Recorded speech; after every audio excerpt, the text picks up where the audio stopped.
Every year, we induct 6 Full Sail graduates into our Hall of Fame.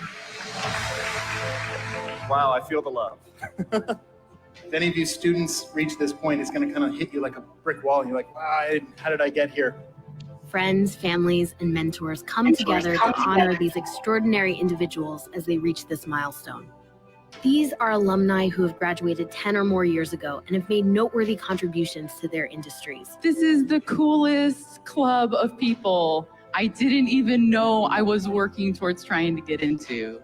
I'm really happy for you because as kids, we always wanted this. I love working with you. I look forward to the next picture with you. Congratulations, Mark. You're in my Hall of Fame and my heart. Peace and love. Dave is an absolute genius at this, and I've loved the times that we've worked together. Dylan's like, he's part of my creative family. One of the best engineers I've ever worked with. Luckily, I only worked with one engineer. But most importantly, Hall of Fame members are recognized for what they give back to the Full Sail community. I just want to help. I really just want to share a little bit of passion, a little bit of inspiration, a little bit of insight maybe as to what you will experience out in the world and how maybe that might be integrated into the project that you have right in front of you. I'm excited that 14 years from now, give or take a little bit, I'm going to be sitting right there where this young man is sitting there. This gentleman right here, I'm going to be sitting right there. And you're going to be right here. Today, it's bigger than ever. Hall of Fame has evolved into a week-long celebration for our students, with events like educational panels, career expos, and live entertainment. It's an opportunity to network, learn, create, and celebrate.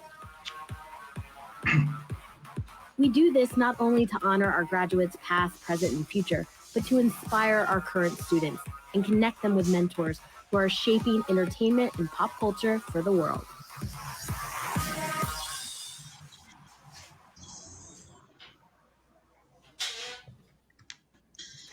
Muito boa tarde, sejam bem-vindos. Boa tarde, Almir. Boa tarde, Ana. Tudo bem? Tudo. Vamos Tudo lá, bom? começando então mais um episódio do Universo Educação. Hoje a gente vai falar sobre psicomotricidade, funcionalidade na educação infantil. Quero agradecer ao Almir mais uma vez pelo carinho da curadoria dele, pela escolha dos temas, pelos convidados, e quero agradecer a Ana por estar aqui com a gente hoje para trazer essa discussão aqui para o nosso Universo Educação. Vou começar, como sempre, lendo a mini bio do Almir e pedindo para, na sequência, ele contar para a gente a relação dele com esse tema de hoje, porque é que ele está trazendo esse tema para a gente conversar hoje no nosso espaço de discutir educação. O Almir Vicentini é mestre em educação, tem uma extensão em Harvard em Leaders of Learning, uma extensão no MIT em Design Thinking for Leading and Learning, pós-graduação em administração, é bacharel em física, tem licenciatura em pedagogia, é conselheiro e membro titular do Conselho Municipal de Educação de São Caetano do Sul, e é coordenador e professor de pós-graduação na Universidade Municipal de São Caetano do Sul, na Universidade Estácio e no Centro Universitário São Camilo. Ele é também diretor pedagógico do Colégio Santana. Almir, conta pra gente, por favor, a tua relação com esse tema de hoje. Bom, primeiro, boa tarde a todos. De novo, Carol, obrigado pela gentileza, pela sua sempre disponibilidade, pelo Full-Sail, e nos proporcionaram um espaço importante para falarmos de temas relacionados à educação. Temas esses que fogem, às vezes, da sala de aula, mas são extremamente importantes, como é o de hoje. Hoje eu fiz o convite a uma pessoa que eu conheci em outras situações, a Aninha.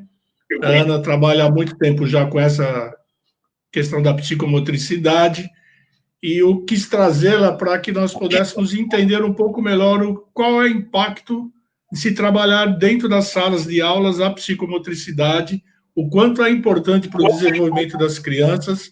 Então, Ana, eu te agradeço bastante aí pela disponibilidade de tempo para expor um pouquinho o seu trabalho. Seja muito bem-vinda aí ao Full-Sail, ao Universo Educação.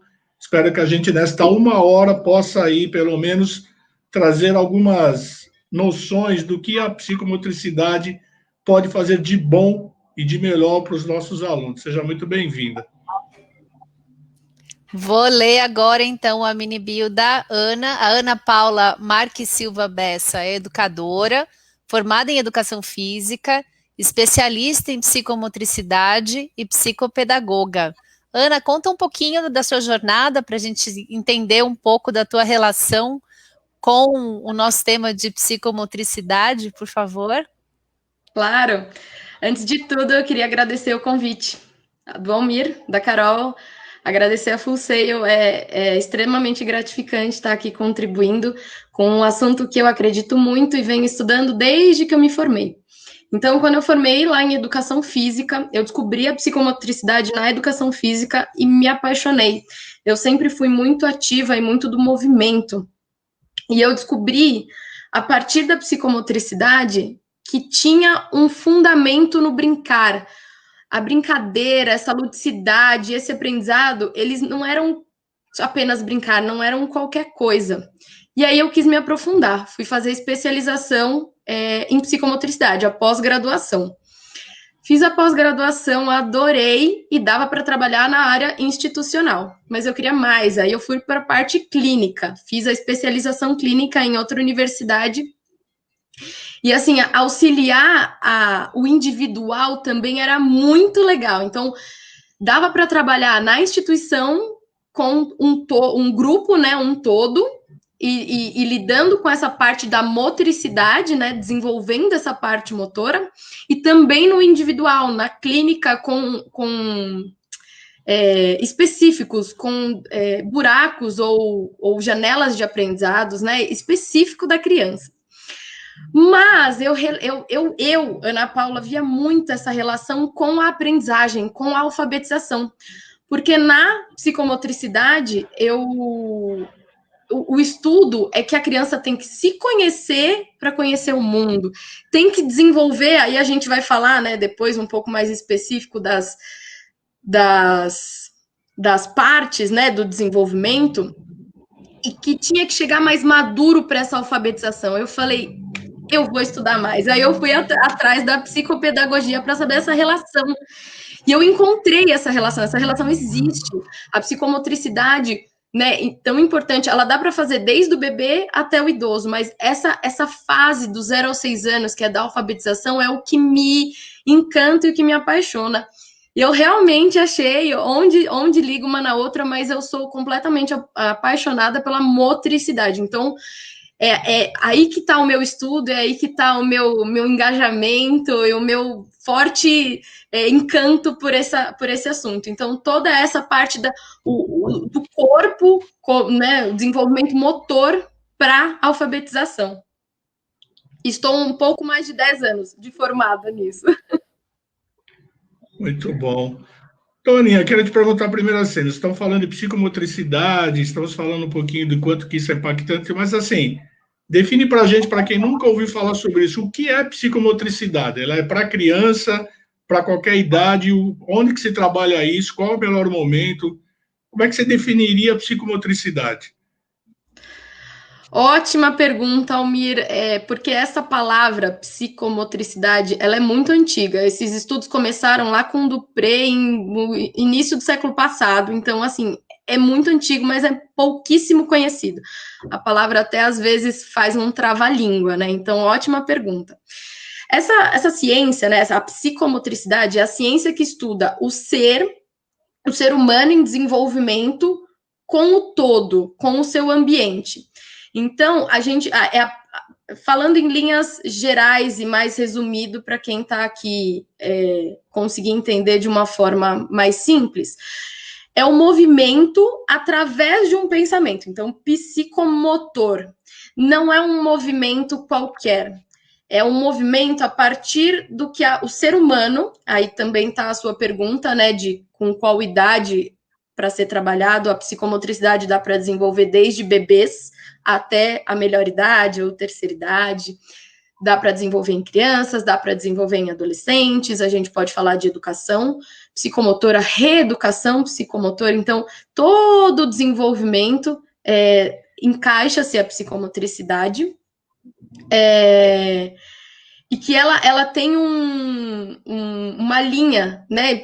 E aí que está o meu olhar dessa idade de 0 a 6 anos, porque essa linha de desenvolvimento, ela é como um ascendente, assim, né? Vou já começar a falar que para entender também que esse desenvolvimento se dá na psicomotricidade de cima para baixo, né, cabeça até os pés, e de dentro, do centro para fora.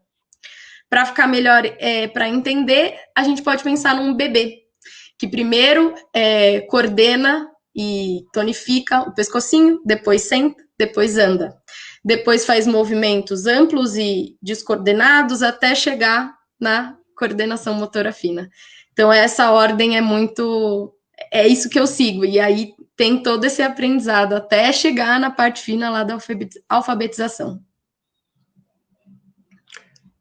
Então, fala para mim, qual que é a linha de trabalho da psicomotricista, né? Porque é o seu caso, né? O que você faz? Você chegando, por exemplo, numa sala de aula, você tem lá crianças na faixa etária de 5 anos, por um exemplo qualquer, né? Qual é a linha de trabalho que você apresenta para a escola, ou enfim, no lugar que você esteja atuando?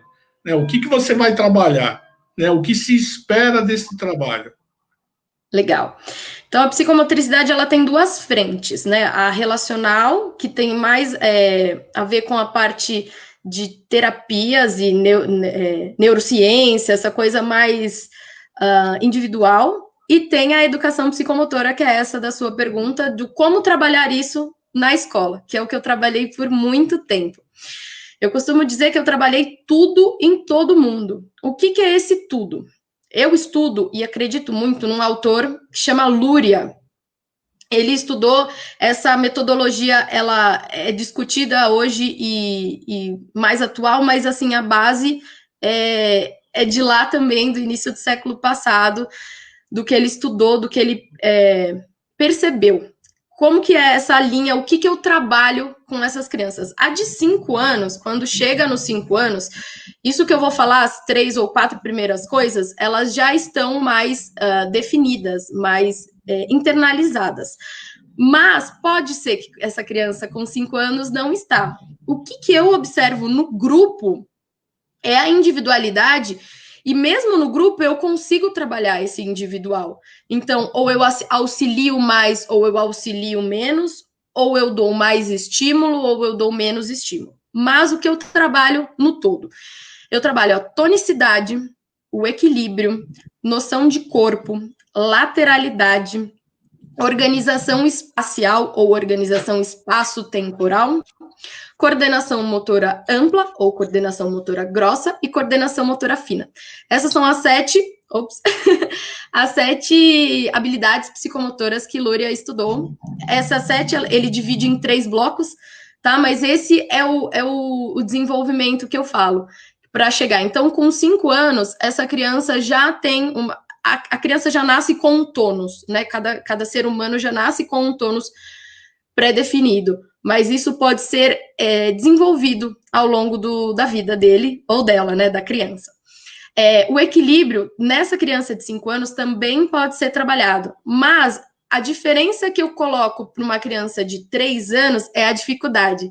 Então, para uma criança de 3 anos, eu vou trabalhar o equilíbrio, vou dar um exemplo prático, uma linha no chão. Para ela andar, a posição bípede é um equilíbrio, mas para andar um pé na frente do outro é uma outra equilíbrio também, mas é um equilíbrio alternado, né? Com a criança de 5 anos, eu também posso trabalhar equilíbrio, mas eu posso trabalhar equilíbrio um pouquinho mais alto do chão, para ela realmente desenvolver, não realmente, mas mais finamente desenvolver esse equilíbrio. Então, ela vai ter que prestar atenção onde ela está pisando, porque ela está fora do chão, porque se ela errar o pezinho, né, onde pisar, ela vai acabar indo para o chão. Então, é pouca coisa elevada. Então, eu trabalho o equilíbrio também dos 3, dos 2 anos, eu consigo trabalhar equilíbrio até 6, 7, 15 anos, mas de formas diferentes. Você citou um estudioso que é o Luria, né? Ele usa uma expressão que ele diz assim, educar o físico. É uma expressão que ele usa bastante. O que significa educar o físico? Hoje essa expressão ela é muito me foge as palavras, mas ela é muito discutida, né? Porque quando eu me formei em educação física, eu me apresentava como educadora física, né? Quem é formada em educação física, educadora física. E ultimamente o CREF tem publicado também em algumas pessoas, alguns profissionais, que a gente não educa o físico, né? Não tem como educar o físico. Então, quem é formado em psicomotricidade, em educação física, é profissional de educação física, porque nós somos auxiliadores do movimento. Nós somos...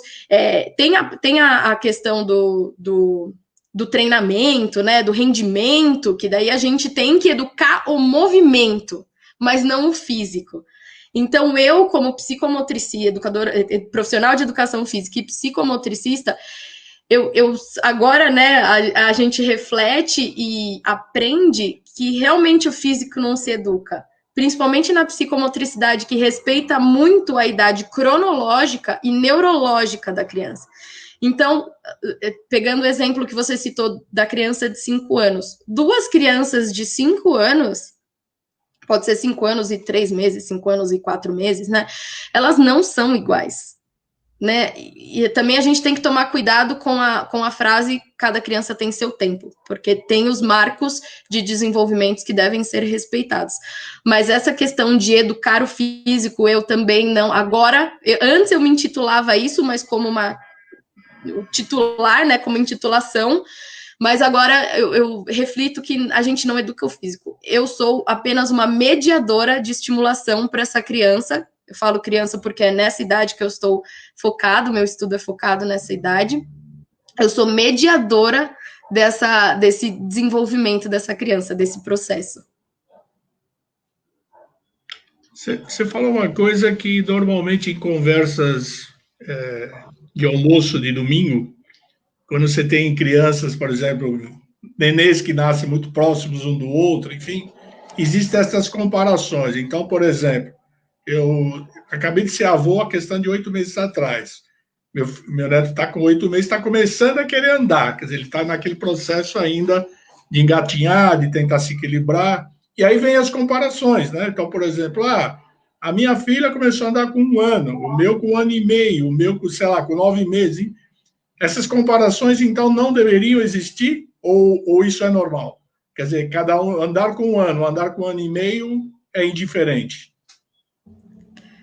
Ai, que ótima essa pergunta, Almir. Eu tenho um vídeo postado sobre isso em todas as minhas redes sociais, porque a gente nunca pode generalizar e, eu não estou julgando, estou aqui para ser mediadora de conhecimento. Algumas pessoas, elas comparam para as crianças serem um troféu, como se fossem um troféu, uma competição. E isso não deve existir. Nem crianças que são gêmeas a gente pode comparar, que nasceram no mesmo dia, né?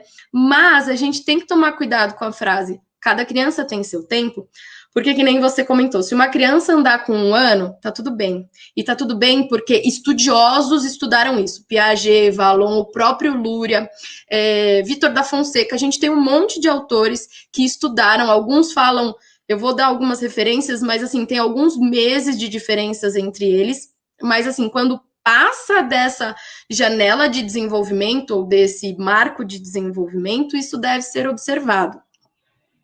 Então, assim, a criança, vamos falar do andar, né? Porque tem todo um desenvolvimento antes, né? Eu posso falar do engatinhar também, que é muito importante, que algumas crianças pulam essa etapa e tem gente que acha que, logo andou, isso é ótimo. Não é. Mas vamos por partes. O andar, ele pode se dar dos 9 meses a 1 ano e 3 meses, mais ou menos. Tem autor que fala 1 ano e 4 meses. Então, dentro desta janela de desenvolvimento, está tudo bem. E essa criança de 9 a 1 ano e 3, se vocês notarem, é muita diferença. Assim, uma criança com 1 semana de diferença, a gente já nota que ela é muito diferente. Então, a gente tem que pegar a teoria realmente. A gente tem que analisar a teoria e não comparar uma criança com a outra. Porque se comparar uma criança que já anda com 9 meses, uma criança com 1 ano e 1 mês que ainda não anda, essa criança com 1 ano e 1 mês ainda tá tudo bem, né? Então, o que eu falo? Para acompanhar. Pediatra sempre, né? Vai ter esse olhar, mas não puxando sardinha para o meu lado, mas um ótimo profissional e que quase sempre é o último a ser procurado é o psicomotricista, que é o profissional que está apto a estimular essa criança, esse bebê, né, a esse desenvolvimento desse andar, porque muitas vezes é só falta de estimulação. Então, também não estou julgando, mas criança que fica muito no colo, criança que usa andador, que tem gente que acha que é benéfico, mas eu explico no vídeo, a criança está travada, ela não está usando a musculatura necessária para se desenvolver. E aí a gente vai para o engatinhar também. A criança que pula esse marco, ela está pulando em linhas gerais, assim, um movimento alternado de braços e pernas que vai alternar também estímulos no cérebro, né? Então, falando da parte motora, quando a gente usa o lado direito, é o lado esquerdo que está sendo estimulado, quando usa o lado esquerdo, é o direito que está sendo estimulado. Esse movimento alternado de braços e pernas, também junto com a tonicidade e tudo que está envolvido é muito importante. Então, assim, a criança que não engatinha não é para ser comemorado, precisa ser observado, né? Mas, às vezes, eu falei que o psicomotricista é o último profissional a ser procurado. Um ponto é que é pouco conhecido, né, essa especialização e tão importante, mas aí vai procurar um ortopedista, e às vezes pode ser que sim, mas pode ser que não. Um né? Neuropediatra também é muito procurado. Esses profissionais precisam ser contactados para ir observando. Porque, assim, uma criança com 1 ano e 8 meses não andar, aí não é mais uma falta de estímulo, entende? Se estimular no tempo certo a criança vai desenvolvendo. Mas muita gente não sabe como estimular, né? Às vezes não quer deixar no chão, porque o chão é muito frio, mas eu falo, o melhor estímulo para um bebê é o chão. É que ele vai se descobrir ali naquele chão. Uma coisa, hoje a gente tem aí a vida moderna muito mais sedentária, né? Isso acaba contribuindo para que a criança chegue com déficit motor na escola.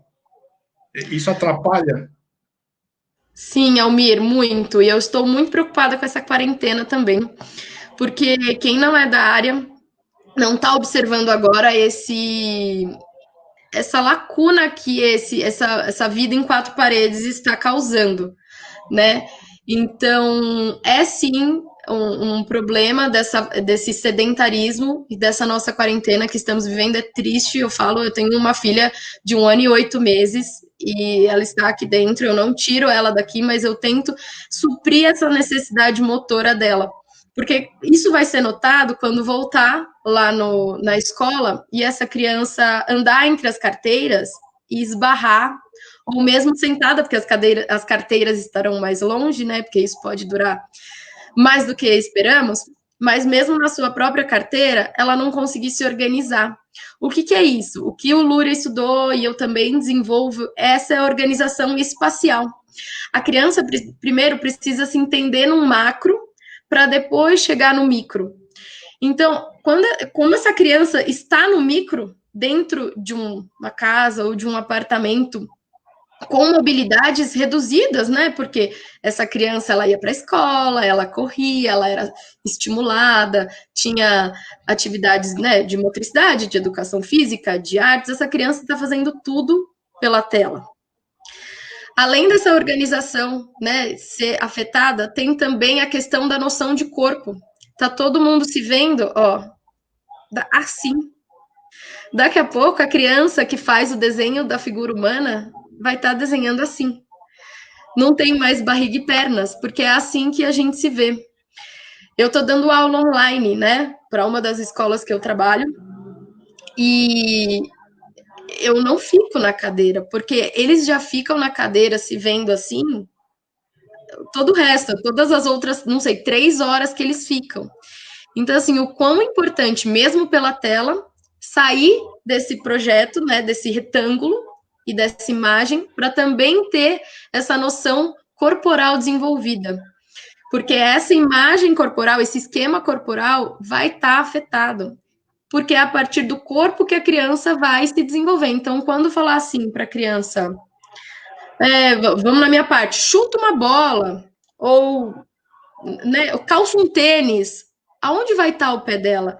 Ela precisa entender a posição do corpo para saber como lidar com esse corpo no espaço.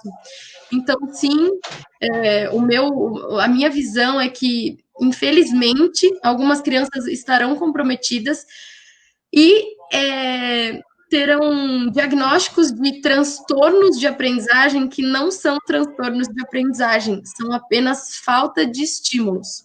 Mas note, alguns, eu não estou generalizando novamente. A gente precisa ter esse olho e abrir esse olhar, e quem está assistindo a gente também, para observar essas crianças, né? Então, muita coisa que lá na frente, o diagnóstico de transtorno de aprendizagem, isso vai causar um transtorno também, e aí vai querer medicar, mas não precisa. Então, observem um pouco antes, né, para auxiliar essa criança da melhor forma possível para ela retornar. Não só a criança, o adolescente, o adulto, está todo mundo muito vulnerável nessa pandemia, nesse período que a gente está vivendo. Carol, você tem alguma pergunta? Nossa! Eu tô ouvindo, tá genial, porque eu tô ouvindo a Ana falando e eu tô vendo meu filho na varanda fazendo aula de educação física da escola pelo computador. E ele tá morrendo, porque é uma vez por semana só, né? E isso, assim, é incrível de ruim, né? Porque fazia esporte todo dia, era um menino super ativo, né? Ficava no integral, fazia no integral e tal, e agora o integral está suspenso, e na grade, no conteúdo, eles estão fazendo uma vez por semana aula de educação física. Quando termina, ele é uma pessoa que eu tenho que falar 20 vezes para ir tomar banho, mas quando terminar a aula de educação física, ele vai tomar banho, porque ele termina inteiro molhado. Tá lá na varanda vendo. Eu falei que eu ia fazer uma revelação bombástica aqui, e a minha pergunta tem a ver com isso.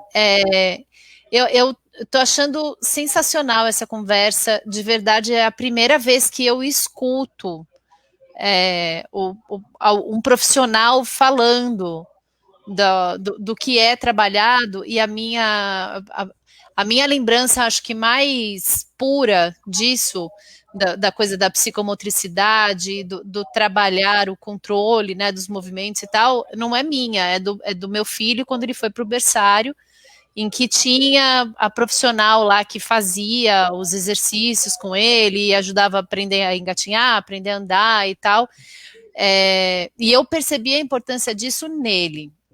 A pergunta que eu vou fazer para você, Ana, não ela é muito mais sobre a educação física do que especificamente sobre a questão, ou não, de repente você vai falar que não, que nós estamos falando da mesma coisa, né? Mas para mim não me parece uma pergunta específica de psicomotricidade, e sim da questão da educação física.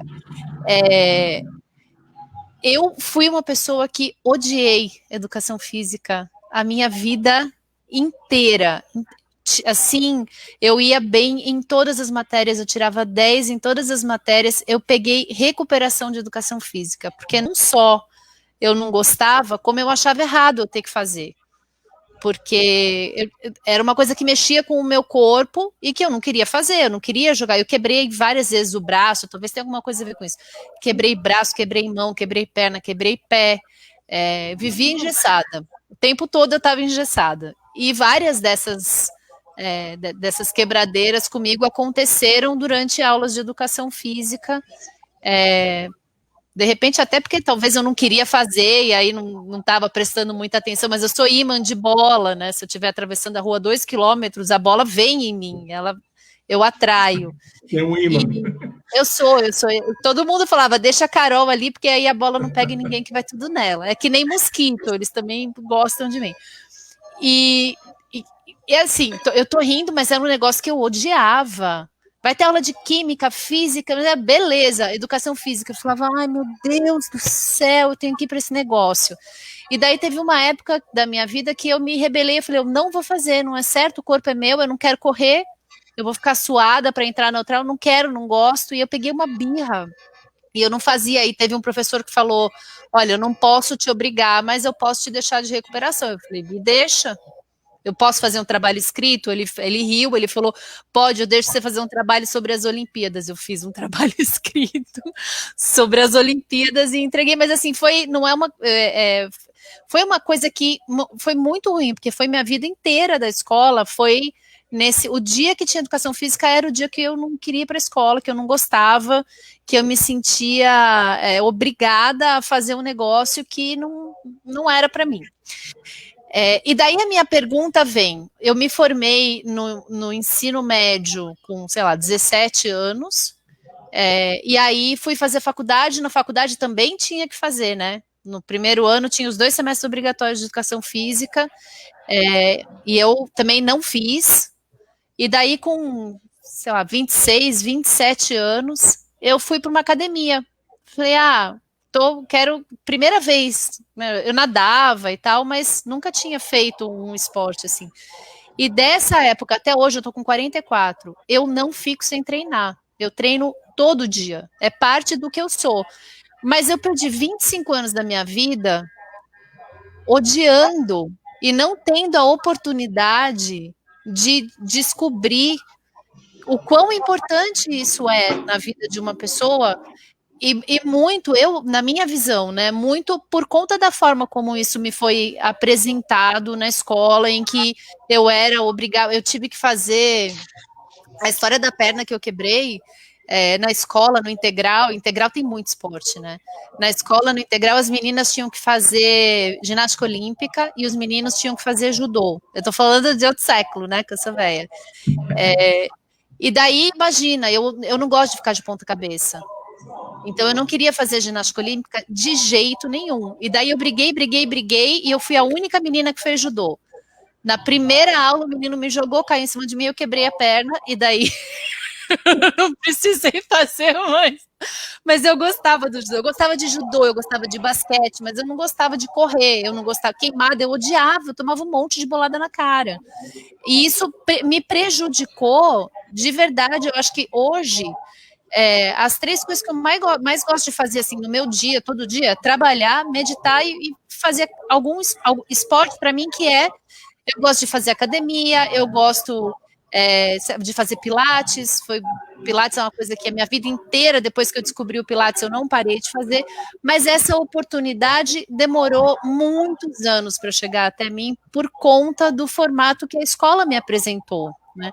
Então eu queria ouvir de você, se você já ouviu isso, se isso é uma coisa normal, e o que deveria ser feito para que isso não fosse assim, porque era um sofrimento gigantesco, não é certo, né? Deturpar a visão de um negócio que, poxa, se alguém tivesse sentado comigo e falado, mas do que você gosta? Você gosta mais de coisa em grupo? Você gosta mais, né? Não teve esse espaço. Como é que você enxerga isso? Carol, eu tenho a resposta e você vai falar exatamente isso. E quem me embasa nisso é a psicomotricidade, que você falou lá atrás, que podia não ter a ver, mas tem a ver. A resposta para isso é que a gente nasce com perfis psicomotores, perfis musculares, desculpa. Eu estava ouvindo um som aqui, eu achei que era meu, mas não é, né? A gente tem diversos perfis musculares, mas eu vou falar 2 principais. E você se encaixa exatamente em um deles. Os 2 são a hipertonia e a hipotonia. Então, a hipertonia são crianças que elas gostam de correr, elas gostam de aventura, elas gostam de escalar, elas gostam da ação, né? Resumindo muito, mas eu estou com um vídeo para gravar sobre isso, para exemplificar essa diferença de tonicidade e que tá tudo bem, nós somos seres diferentes. Você se encaixa na hipotonia. O que significa isso? São seres humanos mais concentrados, mais focados, que preferem uma atividade Pilates individual, prefere a coisa mais tranquila. Eu tenho 2 sobrinhos que eles são exatamente isso. Então, um prefere jogos de aventura, escalar, parede de escalada, e se aventurar, e correr, e jogar futebol. O outro prefere criar objetos. Ele cria muito, ele fala que ele é cientista. Ele prefere um xadrez. Ele é mais tranquilo, ele é mais direcional. Então, assim, ele que faz a estratégia da brincadeira e o irmão executa, entendeu? Fala, ele que cria por irmão executar, né? Então, esses 2 perfis são os principais, a gente tem alguns outros, mas você se encaixa nesse. E por que, aí a minha visão, né? Por que você demorou para se encontrar? Porque a gente tem lá na infância ou na adolescência, a gente tem o aprendizado a partir do vínculo. Sem vínculo, sem ver um plus na atividade, a gente não tem emoção para fazer, a gente não tem vontade de fazer. Isso não é só da educação física, que é o seu caso. Que não é a maioria, porque na minha experiência, quando eu falava educação física, todo mundo já levantava, saía correndo, né, que quer sair da sala, porque é uma das poucas atividades que saía da sala. E aí você comentou também que agora tá 1 vez por semana, né, o seu filho. 1 vez só, tadinho.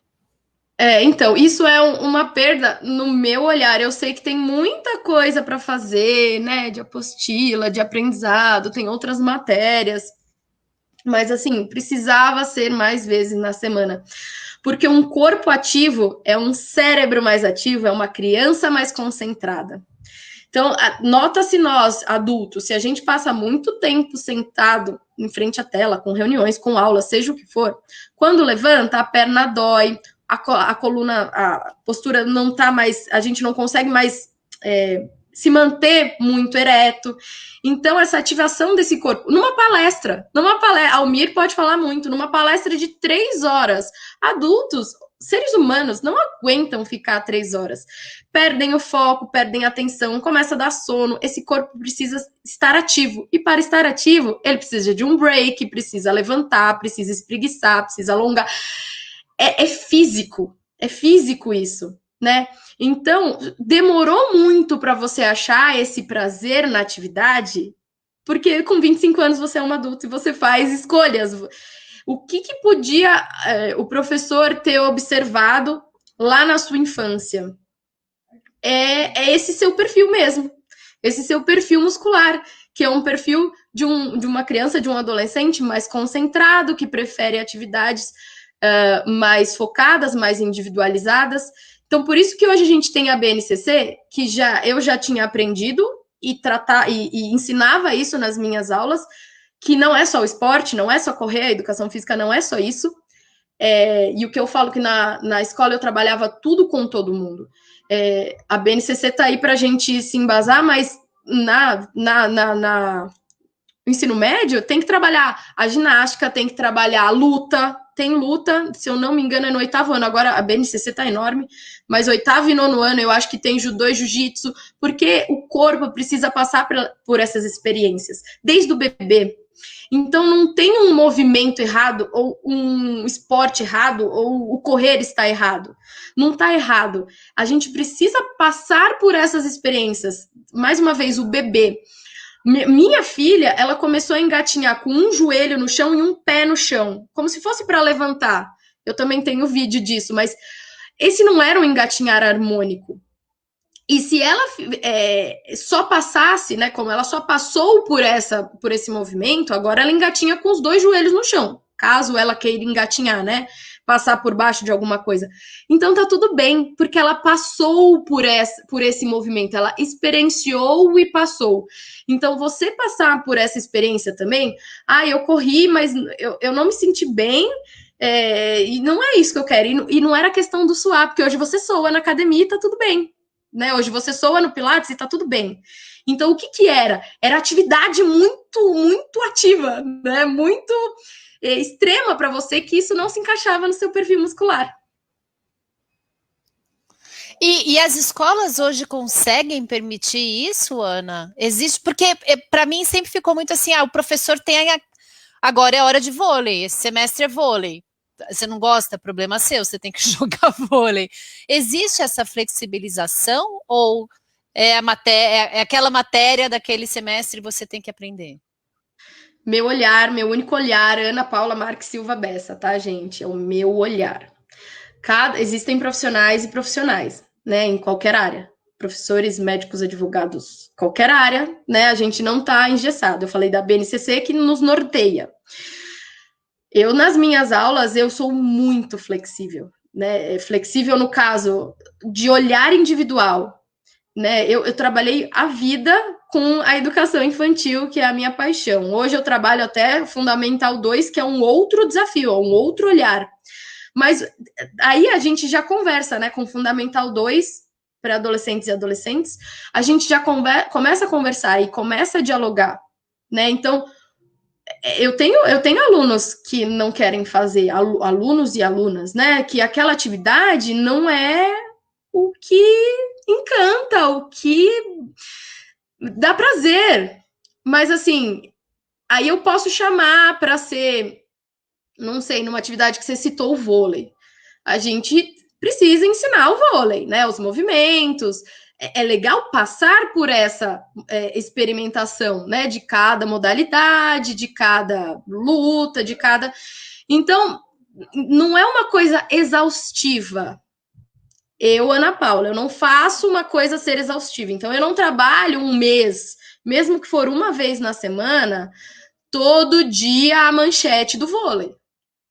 Não, porque a criança tem que passar por essa experimentação do exercício. Então, não chega a ser exaustivo. Então, vai ser uma aula que, assim, se a criança gostar muito e querer isso para a vida dela, ela vai buscar o esporte, ela vai buscar o rendimento. Mas, se não, ela aprendeu. Vamos comparar com a matemática, que a matemática a gente tem para a nossa vida. Mas, assim, que fórmula, aquela fórmula que a gente aprendeu no primeiro ano, que eu não vou lembrar, mas, assim, a gente não usa para a vida. Mas a gente aprendeu. Ativou sinapses, legal, passou, fez a prova, aprendeu e afunilou, né? Então, não torna uma coisa exaustiva. Eu não estou até hoje tentando entender o porquê daquela fórmula lá que eu aprendi no primeiro ano. Eu passei. O aprendizado é necessário. A repetição, o treinamento, é no rendimento, é no esporte de rendimento. Então, só complementando, na escola não é rendimento. E diversos profissionais que eu conheço, a gente tem que ensinar tudo para todo mundo, né? Então, a gente tem que fazer essa experiência funcionar, essa experiência de corpo, essa experiência de movimentação, de toda essa parte corporal a partir, né, do corpo para o mundo. Muitíssimo obrigada. Pergunta a profissão da minha mãe, Ana. Última Qual é a pergunta que eu profissão vou da fazer. sua mãe? A sua. Ela é professora de educação física. Foi. Mas minha casa era um caos. Desculpa, Almir, prometo que agora Ana, era só isso que eu queria compartilhar. Eu recebi uma pergunta aqui pelo WhatsApp de uma pessoa que você vai lembrar, que é a mãe da Mariana, a Mary, do externato. Ela tem espectro autista, você lembra dela? Muito, muito. Mariana? Sim. Ela diz assim, ó. Oi, Ana, é a mãe da Mariana, tudo bem? A Mari, assim como muitas crianças autistas, apresenta dificuldade de pegar o lápis. Mas durante esta quarentena, ela pegou gosto em desenhar e pintar. Não melhorou por completo, mas mudou consideravelmente. Há algo a mais que podemos fazer em termos de estimulação para ajudar? Sabemos que há uma certa apraxia global do movimento. O que você pode dizer, então, para o nosso amigo? Ai, que lindo! Eu tenho uma saudade dela, foi minha aluna. Até fico emocionada, porque é um carinho... Eu tenho um carinho, um amor por todos, mas, assim, ao que a gente tem que ter um olhar diferenciado, o carinho é até maior, né? Então, o espectro autista, ele tem esse déficit na praxia, realmente. Ela muito mais não pode ser comparada com outras crianças, ela tem que ser comparada com ela mesma, né, na evolução dela. E a dica que eu dou, porque o autista a gente tem que achar o desejo dele, né, o prazer dele. E aí na quarentena mostrou que achou, né? Então, a partir disso, ainda assim, o meu conselho, a minha dica é sair do papel. É sempre sair do papel. Então, o que ajuda nessa apreensão fina, né? Então, amassar a massinha, né? Pregadores, areia, essa estimulação fora do papel, porque o papel ela já tem muito. Ficar sentada numa mesa com um papel e um lápis na frente, ela já tem. Então, para isso se desenvolver, não precisa fazer um movimento, preencher todo o caderno de caligrafia exaustivamente. Não há necessidade, né? Então, a minha dica é saia do papel. Então, o que eu estava falando, a massinha, a areia, o pregador, aquelas pinças de gelo, pinça não, pegadores de gelo, que a pinça é maior, brincadeiras com mão no chão, de deslocamento, aquelas bolinhas de água, então aquelas que inflam na água, que aí já está trabalhando uma parte sensorial que também para o autista é muito importante. Diferenciações aí entrando na parte sensorial, de sensações do quente para o gelado. Então, colocar uma bacia com algumas pedrinhas de gelo e outra com uma água morninha. Cuidado com temperatura, por favor, gente. Diferença de texturas, uma esponja vegetal e uma esponja... aquelas de pintura de parede, que é bem macia, né? Que faz... Ela vende bem grossinha, assim, mas ela é bem macia. Então, apertar, encher essa esponja de água e apertar essa esponja, né? Brincar de piano, de dedilhar, né? Com as duas mãos, sempre é importante trabalhar com as duas. Tem diversas coisas. Podem me seguir ou podem me escrever, eu ajudo de coração muito aberto. Mas a minha dica saia do papel. Você está falando de papel, de preenchimento, de caligrafia. E a psicomotricidade ajuda na alfabetização? E de que forma? Muito, Almir. Assim, o meu foco, eu já realizei algumas palestras para abrir esse olhar do quanto a psicomotricidade auxilia nessa alfabetização. Então, como, né? Vamos começar na postura sentada, né? Então, a criança tem que ter um tônus para manutenção da postura, para manutenção do braço, né? O ombro, o deltoide, apesar que está apoiado, ela precisa manter essa postura.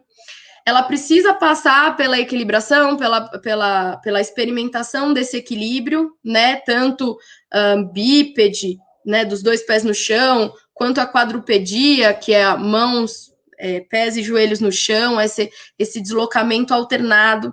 A lateralidade é muito importante falar. E aí, a lateralidade, a gente entra com relação, assim, direta com a alfabetização.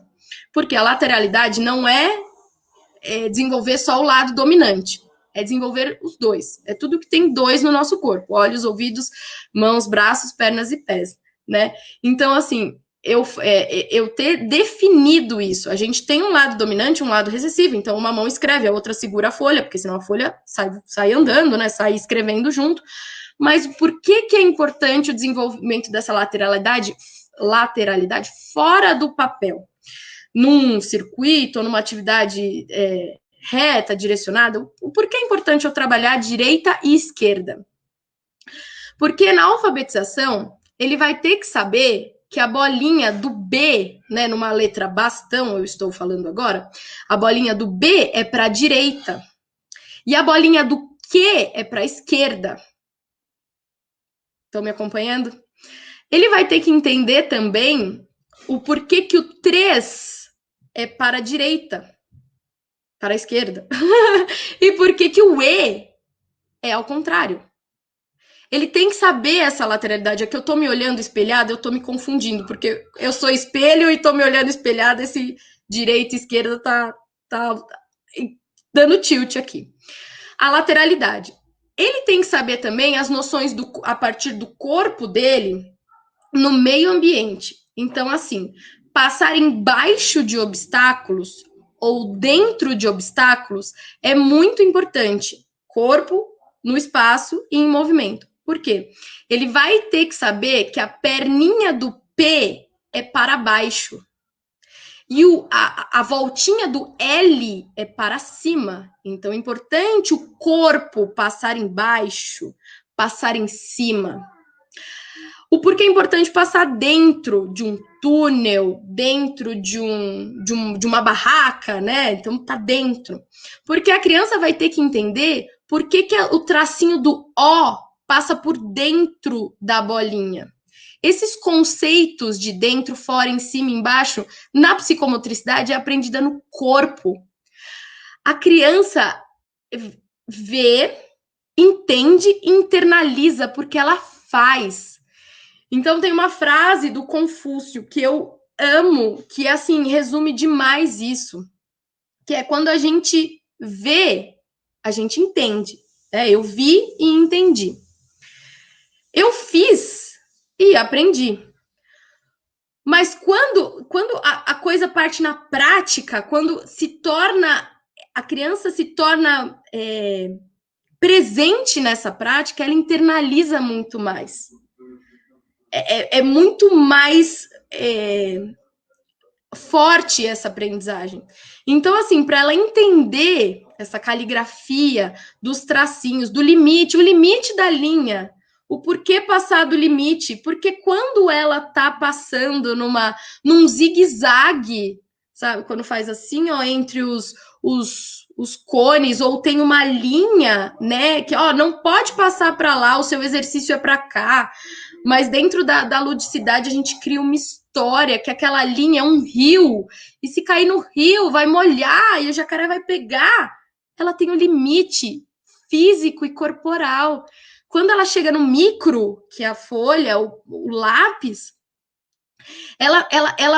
a sinapse, né, tá formada, as ruazinhas estão formadas, e a experiência vem, ela vai entender que aquilo é o limite que ela tem. Antes até do escrever, o pintar, né, quando fala pinta dentro, né, do desenho, pinta dentro, e a criança pinta tudo fora, e aí fica lá exaustivamente, é dentro, sai, faz um círculo no chão, e vamos brincar dentro desse círculo, ou um triângulo, ou um coração, o que quiser, mas, né, esse limite dessa linha é física, é corporal. Muito bom. Primeiro, a Marli está te mandando um grande beijo, agradecendo as dicas que você deu, que ela vai utilizar com a Mariana e depois ela te legal. Conta, tá bom? Eu tenho uma outra pergunta aqui da Maria Fernanda, que a pessoa está me mandando pelo WhatsApp, não sei porquê. Ela diz o seguinte, que brincar faz parte de uma ludicidade muito importante na formação das crianças, principalmente na educação infantil, né? Agora ele fala assim, aonde entra o brincar na psicomotricidade? Como é que a gente utiliza o brincar na psicomotricidade? Você deu algumas dicas, né, assim, do que pode ser feito, mas efetivamente a gente pode transformar uma brincadeira com uma segunda intenção? Muito. Em toda brincadeira eu vejo essa segunda intenção, esse fundamento. O brincar pelo brincar existe. Quando a criança tá com alguns estímulos, ou num parque com não sei, areia, ela tá brincando e ela tá estimulando. Mas assim, com o meu olhar, eu estimulo, eu observo a criança, entendo a idade, vou no estímulo através da idade cronológica e neurológica. Então, o que eu trago da teoria, que eu também tenho uma máxima que fala assim, a teoria é linda, mas eu quero ver na prática. Então, na prática, como é que vai ser isso? Como que eu vou transformar em prazer para essa criança se apropriar desse fundamento que eu quero? Porque eu não vou... O meu estudo não é sentar e falar dentro, fora, em cima, embaixo. É mostrar. Mas mesmo para eu mostrar, se eu falar, eu coloco não sei, uma cadeira, aí eu falo, passa por cima. A criança, o que tem isso? O que é passar por cima? O que é aquilo? Uma cadeira? Ela precisa se apropriar, ela precisa se sentir envolvida. Então, na educação infantil, que é o que eu mais trabalho, como que eu trago isso? Sempre com uma história. Sempre com por trás. Eu dei a dica do rio, mas eu faço uma floresta. Então, para passar embaixo, a gente vai passar embaixo de árvores. Né? Para passar em cima, a gente vai passar em cima do morro. Eu trago a ludicidade a partir das experiências do mundo. Então, mesmo que essa criança ainda não sabe o que é um morro, o que é uma árvore, e aí trabalhar com a imaginação, porque a minha árvore na escola não é uma árvore, é um cone. Né? A gente cria, e a criança de 2 a 6 anos, né? De 0 é estímulos mais motores, né? Não entrou nessa fase do imaginário, mas quando ela entra nessa fase do imaginário, ela vai conseguir ver uma árvore, porque ela vê uma árvore na rua. Então, eu tenho que transformar isso do passar por dentro, né? Que eu falei do túnel, mas esse túnel pode ser uma cabana. A gente pode fazer uma cabana para passar por dentro, para pegar o urso que ele está dormindo. E isso pode criar. Então, assim, agora, assim, de antemão, tá as coisas muito pinceladas, né? Mas, assim, numa estrutura, num planejamento de aula, eu lembrei agora, eu fiz um circuito do peixinho, que o peixinho estava fora da água e ele precisava ir para o aquário. E as crianças tinham que ajudar. Então, o que elas tinham que fazer? Elas tinham que pegar o peixinho, elas tinham que nadar com o peixinho. Como que elas iam nadar? Elas iam se rastejar em cima do colchão. Então, o que é esse rastejar? O que eu estou trabalhando? O que está por trás disso? É essa tonicidade, é esse movimento alternado. Ela se descobrir, porque se ela colocar a mão direita junto com o pé direito, ela não é tão rápida e tão ágil se ela for com movimento alternado. Então, aí que tá o meu estímulo, porque lá com o bebê, antes de sentar, tinha o rastejar. E esse rastejar era alternado. Ele não vai com as duas mãos, a mão direita e o pé esquerdo junto, porque senão ele não consegue. Ele só vai conseguir o deslocamento sendo para frente ou sendo para trás com esse movimento alternado. Então, eu trago todo esse fundamento através dessa ludicidade. Então, eles tinham que nadar, tinham que mergulhar junto, tinham que passar no zigue-zague, porque tinham corais embaixo do oceano para colocar ele na casinha dele. Então, esse repertório eu trago e coloco o fundamento por trás, pelo lado, por onde quiser chamar. Muito bom. Nossa, que carinho, né? Que amor. Parabéns, Ana. Que demais. Obrigada. Estamos aí a 2 minutos do final. Carol, mais alguma coisa? Eu quero te agradecer, dizer que bonito ver isso, né? Que demais. Muito, muito, muito legal. Um trabalho muito especial. A gente pôs aqui a tua página do Face. Eu vi que você colocou pra gente o teu link do YouTube também. Esse link que você pôs do YouTube é seu? Eu não sei, deixa eu clicar nele. Porque quando começou a live que eu coloquei, antes de o Insta é publicar. meu, o Face é meu, o YouTube eu só não sei se eu copiei certo. Quando eu entro, às vezes eu entro no meu, né? Tá certo? Tá. Tá certinho. Não, tá certinho. Eu vou colocar, eu não pus o Insta, vou colocar teu legal. Insta também. Ana estava preparando um livro que eu ajudei um pouquinho. Como é que tá O o livro livro, tá Ana? pronto, Almir. O livro tá pronto, Almir. Aliás, agradecer todo o olhar. Só que ele deu uma parada por causa da pandemia. Eu tô Mas não tem a encontrando. dúvida. Eu acabei de receber da Loyola também, que eles vão adiar o lançamento do livro que eu fiz com o Celso Antunes, por causa da pandemia, tá tudo muito complicado. Tá Mas todo vai mundo em chegar home lá. office. Tá pronto. Tá todo mundo em home office e tá mais lento, mas tá pronto. Agradeço demais todo o seu olhar, toda a sua paciência comigo. Foi assim, é mais um filho que vai nascer. Muito gratificante. Isso é muito bom, muito bom. Então, eu queria muito te agradecer, a gente chegou ao final, né? Eu acho que foi 1 hora, até foi pouco, porque tem muita coisa a ser explorada, mas acho que a gente deixou, assim, pelo menos um legado, né, para as pessoas que estão nos ouvindo, e que existe um especialista nesse assunto, que as mães, principalmente aquelas que não têm tanto contato com a escola, com a pedagogia, enfim, né, que não tem um comparativo, que eu sempre falo, para nós é um pouco mais simples, porque a gente vive no meio das crianças e a gente tem um espectro muito maior de comparação, né? Então, a gente tem quantos alunos já passaram por nós, a gente mais ou menos, até que meio empiricamente, a gente consegue saber se a coisa está dentro da normalidade ou não. Mas nada melhor do que falar com uma pessoa especializada para saber se existe esse limite, se não existe. Acho que a gente explorou bastante isso. Então, Maninha, obrigado aí pela tua participação. Esperamos que as pessoas que estiveram conosco tenham aprendido bastante. Carol, se quiser complementar. Isso aí, vou começar a seguir a Ana já para poder me informar mais. Adorei a conversa, achei super importante. Muito obrigada por vocês terem trazido esse tema e com um carinho todo que a Ana fala. A Ana fala, o olho brilha, né? Dá para ver que ela realmente ama o que ela Todo mundo me faz. fala isso, mas é a pura verdade. Gente, eu que agradeço demais esse convite, essa oportunidade. Sim, é o que eu amo, é o que eu acredito. Ajudo quem quiser, pode me escrever. Pode ver, tem alguns vídeos já postados. Eu falo que eu quero desenvolver essas crianças da melhor maneira possível. Então, assim, estou produzindo conteúdo para quem não conhece, pais que são, né, mais uma vez, médicos, advogados ou qualquer outra profissão que não estudou o desenvolvimento motor e cada um no seu ramo, né? Porque tem um desenvolvimento motor, tem o desenvolvimento pedagógico, tem muito desenvolvimento nessas crianças, mas que tem a psicomotricista para auxiliar nesse movimento, nesse desenvolvimento motor. Agradeço demais, Carol e Almir, muito obrigada. A gente vai trazer ela para o projeto da Escola da Família da Funseio. Já tá aqui na listinha, já tá. Pessoal, obrigado pela presença. Aninha, fica um pouquinho mais com a gente vai se desconectar, mas a gente continua aqui. Tá bom? Legal, obrigada, gente. Valeu, pessoal. Tchau, tchau. Terça que vem estamos aqui de novo. Se Deus quiser.